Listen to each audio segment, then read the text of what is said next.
హైదరాబాద్ జిల్లా BRS party అధ్యక్షులు senior శాసనసభ్యులు జూబ్లీ హిల్స్ నియోజకవర్గం నుండి వరుసగా 3 సార్లు శాసనసభ్యుడిగా గెలుపొందడమే కాకుండా హైదరాబాద్ నగర అభివృద్ధిలో ఒక ప్రముఖ పాత్ర పోషించిన మృదు స్వభావి మా సోదరుడు శ్రీ మాగంటి గోపీనాథ్ గారు గత కొద్ది కాలంగా అస్వస్థతగా ఉన్న విషయం మీ అందరికీ కూడా తెలిసిందే. ఇవాళ ఉదయం వారు హాస్పిటల్లో మృతి చెందిన విషయం కూడా మాకు ఉదయమే డాక్టర్ల ద్వారా తెలిసింది.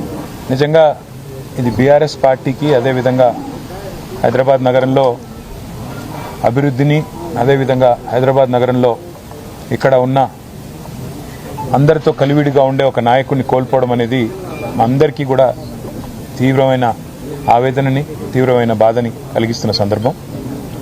మీడియాని, అదేవిధంగా మిగతా మా కార్యకర్తల్ని కూడా కోరేది, ఈరోజు వాళ్ళ గోపీనాథ్ గారి కుటుంబ సభ్యుల ఆలోచన మేరకు ఈరోజే అంత్యక్రియలు, అంతిమ సంస్కారాలు మొత్తం ఏర్పాట్లన్నీ కూడా చేయాలని చెప్పి వాళ్ళ కుటుంబ సభ్యుల కోరిక మేరకు మరి ముందుకు పోతున్నాము. మధ్యాహ్నం 4:30 నుంచి రాహుకాలం వస్తుందని చెప్తున్నారు.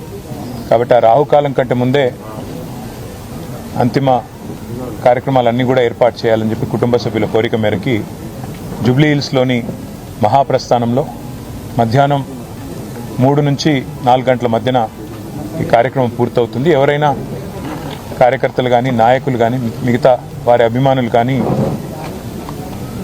చివరిసారి వారికి నివాళులు అర్పించాలి అంటే వారు ఇక్కడ వారి కుటుంబ సభ్యుల్ని కలవడానికి, అదేవిధంగా వారికి నివాళులు అర్పించడానికి ఇక్కడ వారి స్వగృహం దగ్గర ఏర్పాటు చేయడం జరుగుతూ ఉంది. తర్వాత ఇక్కడ నుంచి ఊరేగింపుగా బయలుదేరి స్ట్రైట్గా మహాప్రస్థానానికి వెళ్ళి 4 గంటల లోపల రావుకాలం రాకముందే కార్యక్రమాలు చేయాలని వారి కుటుంబ సభ్యులు ఏదైతే నిర్ణయం తీసుకున్నారో దానికి అనుగుణంగా ముందుకు పోతాం. మా పార్టీ నాయకులు, కార్యకర్తలు అందరూ కూడా సహకరించాలని, మీడియా కూడా సహకరించాలని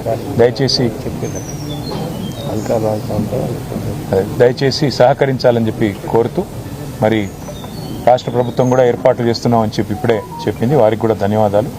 మరి ఈ అంతిమ కార్యక్రమాలన్నీ కూడా గౌరవప్రదంగా జరిగే విధంగా దయచేసి వచ్చిన వారికి ఇబ్బంది పెట్టకుండా అందరం కూడా సహకరిద్దామని చెప్పి కోరుతూ, ఇక్కడ స్థలం కూడా తక్కువ ఉంది, అందుకే కొద్దిగా వచ్చిపోయే వాళ్ళకి, వచ్చిపోయే వీఐపీలకు కూడా మనం కొద్దిగా వారికి సమయం ఇచ్చి వారికి మార్గం కూడా చేసే విధంగా మీరందరూ కూడా సహకరించాలని కోరుతున్నాం.